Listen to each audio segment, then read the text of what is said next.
আসানসোল ইসিএলের চীনাকুড়ে কয়লা খনিতে ভয়াবহ দুর্ঘটনা। খনিতে নামার যন্ত্রাংশের মেরামতি করার সময় আচমকায় ভেঙে পড়ে যন্ত্রটি। ঘটনায় মৃত্যু হয়েছে দুজন ঠিকা শ্রমিকের।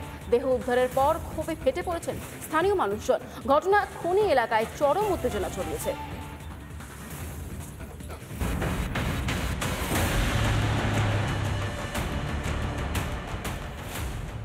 আসানসোলের কয়লা খনিতে দুর্ঘটনা। চীনাকুড়ি ২ নম্বর খনিতে দুর্ঘটনায় মৃত ২ ঠিকা শ্রমিক। টুলির গাইড রোপ ভেঙে নিয়ে পড়ে যায় যন্ত্রাংশ, তাতেই ঘটে এই দুর্ঘটনা। জানা যাচ্ছে যে এই জায়গা যেখানে খনিতে নামার জন্য শ্রমিকদের বা বিভিন্ন কর্মী আধিকারিকদের নামার জন্য যে ডুলি ব্যবহার করা হয়, সেই ডুলির মেরামতির কাজ চলছিল। ঠিক সেই সময়ই ডুলির কোনো যন্ত্রাংশ বিকল হয় এবং ভেঙে পড়ে, বা গার্ডার, যেটা জানা যাচ্ছে যে গার্ডার ছিঁড়ে পড়ে এবং তারপরেই এই দুর্ঘটনা ঘটে। বেসরকারি সংস্থাকে কন্ট্যাক্ট দেওয়া হয়েছিল, সে পেটি কন্ট্যাক্ট আসানসোলে একটা লোককে দিয়েছে, কি আব্দুল বলে কি লোক আছে, ওকে পেটি কন্ট্যাক্ট দিয়েছে, তারা কাজ করছিল। It is completely law violation किंबा नॉर्म्सर वायलेशन एंड सेफ्टी वायलेशन।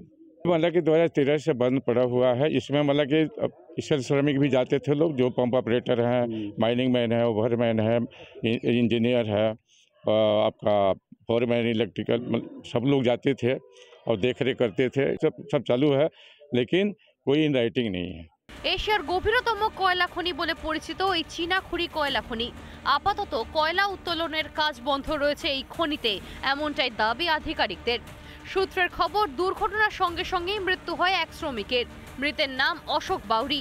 অন্যজন প্রায় 2200 ফুট নিচে খনিগর্ভে ছিটকে পড়েন। তার মৃতদেহ উদ্ধার হয় ঘণ্টা দুয়েক পর। মৃত শ্রমিকের নাম অনিল যাদব। এই ঘটনায় আহত হয়েছেন আরও 3 জন। গোটা ঘটনায় রীতিমতো উত্তেজনা ছড়িয়ে পড়ে।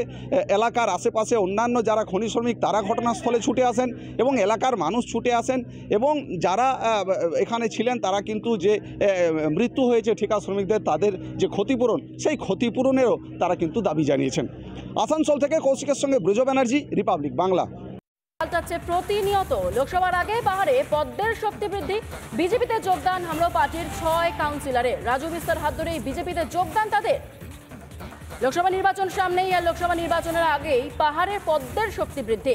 বিজেপিতেই যোগদান করলেন হামলা পার্টির 6 জন কাউন্সিলর। রাজু বিস্তার হাত ধরে বিজেপিতে যোগদান তাদের। দার্জিলিংয়ে বিজেপিতে যোগ 6 জন কাউন্সিলরের। হামলা পার্টি ছেড়ে বিজেপিতে যোগদান করেছেন 6 জন কাউন্সিলর। দার্জিলিংয়ের পদ্মের শক্তি বৃদ্ধি। বিজেপিতে যোগদান করলেন হামরা পার্টির 6 জন কাউন্সিলর। এই মুহূর্তে যে ছবি দেখা যাচ্ছে, দিকে দিকে ঝড়ের তাণ্ডবে বাড়িগুলো ভেঙে পড়ে রয়েছে। এই সমস্ত মানুষরা নিজেদের হাতে গাছ কাটছে। সব শেষ করে দিচ্ছে, আমার তো ছেলে পেলে নাই। আমার বাড়ি ঠিক করতে হবে, রান্না করে খাবো কোথায়? দেখুন এই যে চুলা। যে কোনো সময় একটা বড়সড় দুর্ঘটনা ঘটতে পারে। টিনগুলো ভেঙে পড়ে রয়েছে, লাইটগুলো অত্যন্ত ধারালো। ভিতরে কেউ ঢুকে না, রাস্তা দিয়ে দেখতেছে, রাস্তা দিয়ে চলে যাচ্ছে।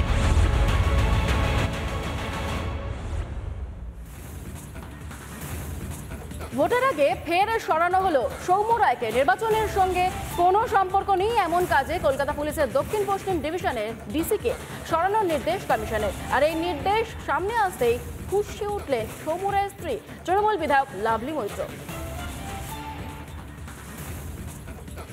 কলকাতা পুলিশের দক্ষিণ পশ্চিম ডিভিশনের ডিসি সৌম্য রায়কে বদলির জন্য নির্দেশ দিয়েছে নির্বাচন কমিশন। নির্বাচনের সঙ্গে সম্পর্ক নেই এমন কোনো পদে তাকে দায়িত্বে পাঠানোর নির্দেশ দিয়েছে কমিশন। সোনারপুর দক্ষিণের তৃণমূল বিধায়ক লাভলি মৈত্র, তারই স্বামী সৌম্য রায়। কমিশনের এই সিদ্ধান্তের কথা শুনে ক্ষোভ চেপে রাখতে পারেনি মুখ্যমন্ত্রী মমতা বন্দ্যোপাধ্যায়। তো বিধায়ক থাকলে তার হাজবেন্ড অফিসার থাকতে পারবেন? এটা কোনো খাতায় লেখা আছে? সেন্ট্রাল গভর্নমেন্টের কটা অফিসারকে সরিয়েছে যারা। আমি ইলেকশন কমিশন নিয়ে কোনো কথা বলবো না, আমি জাস্টিসের কথা বলবো। আপনি ডাক্তার, আপনার স্ত্রী ভোটে দাঁড়াতে পারে না। আপনি একটা অফিসার, আপনার স্ত্রী ভোটে দাঁড়াতে পারে না, এ আবার কি কথা? আর ও আইপিএসের চাকরি পেয়েছে তো ওর বিয়ে করার অনেক আগে, এ আবার কি কথা? বিজেপি যা বলবে তাই শুনতে হবে। স্বামীকে সরানোর নির্দেশ আসতেই দলনেত্রীর পথে হেঁটে ফুঁসে উঠলেন তৃণমূল বিধায়ক লাভলি মৈত্র। যতবার সরাবে আমরা ততবার জিতবো, আমরা ততবার জিতবো, আমরা ততবার জিতবো। এগুলো বিজেপির অঙ্গুলি হেলনে হচ্ছে। মানুষ জবাব দেবে 4 তারিখ। যত সরাবে, যত চক্রান্ত করবে, যত তৃণমূল কংগ্রেস ঘাস ফুলের দল যত কাটার চেষ্টা করবে, তত বাড়বে। আমরা মমতা বন্দ্যোপাধ্যায়ের সহিত একদম ইঞ্চিতে ইঞ্চিতে জবাব দিয়েছি। পাল্টা জবাব দিয়েছে বিজেপিও। প্রত্যেকের ওপর নির্বাচন কমিশনের নজর রয়েছে। যেখানে যেখানে তাদের গাফিলতি পাবে, একচোখামি পাবে, তাদের বিরুদ্ধে নির্বাচন কমিশন ব্যবস্থা নেবে। এবং এই যে অফিসারদেরকে সরিয়ে দেওয়া হয়েছে তাদের পক্ষে দাঁড়িয়ে মমতা বন্দ্যোপাধ্যায় বুঝিয়ে দিচ্ছেন যে আসলে নির্বাচন কমিশন সঠিক সিদ্ধান্ত নিয়েছে। এই প্রথম নয়, 2021 সালের বিধানসভা নির্বাচনে তাঁর স্ত্রী লাভলি তৃণমূলের প্রার্থী হওয়ার পরে বিতর্কে জড়িয়েছিলেন সৌম্য। নির্বাচনের আগে সৌম্যকে পুলিশের উচ্চ পদ থেকে সরিয়ে দেওয়া হয়েছিল। লোকসভা নির্বাচনের আগেও একই পদক্ষেপ করল নির্বাচন কমিশন। বরুণ হালদারের রিপোর্ট, রিপাবলিক বাংলা।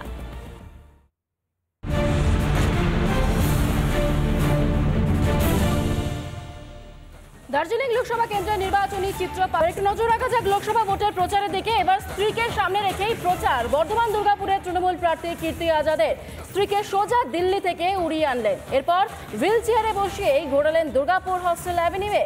স্ত্রী হুইল চেয়ারে বসে আর সেই হুইল চেয়ার ঠেলছেন তৃণমূল প্রার্থী কীর্তি আজাদ।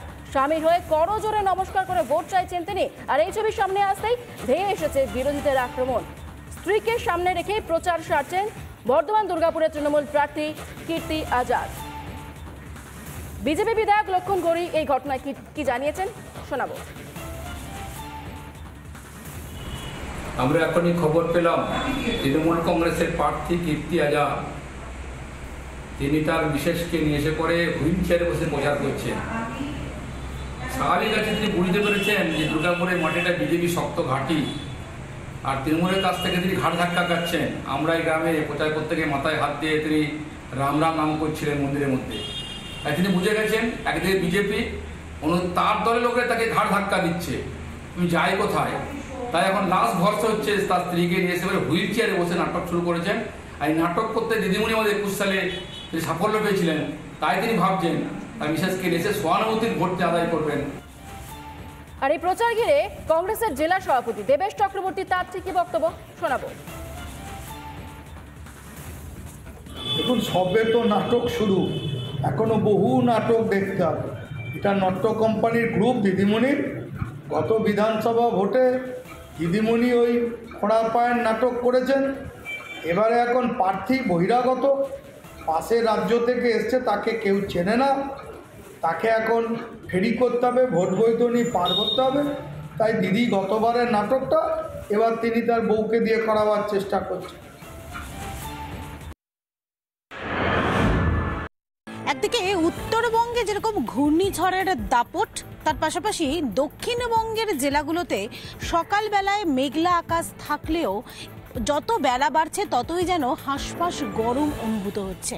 এই মুহূর্তে আলিপুর আবহাওয়া দপ্তর সূত্রের খবর যে উত্তরবঙ্গের যে জেলাগুলো রয়েছে সেখানে কিন্তু যে হালকা থেকে মাঝারি বৃষ্টির পূর্বাভাস জারি করা হয়েছে এবং আগামী 3 দিন অর্থাৎ বুধবার, বৃহস্পতি এবং শুক্রবার এই 3 দিন উত্তরবঙ্গের জেলাগুলোর মধ্যে অন্যতম দার্জিলিং, কালিম্পং, জলপাইগুড়ি, আলিপুরদুয়ার, কোচবিহার এই সমস্ত জেলায় হালকা থেকে মাঝারি বৃষ্টি হবে।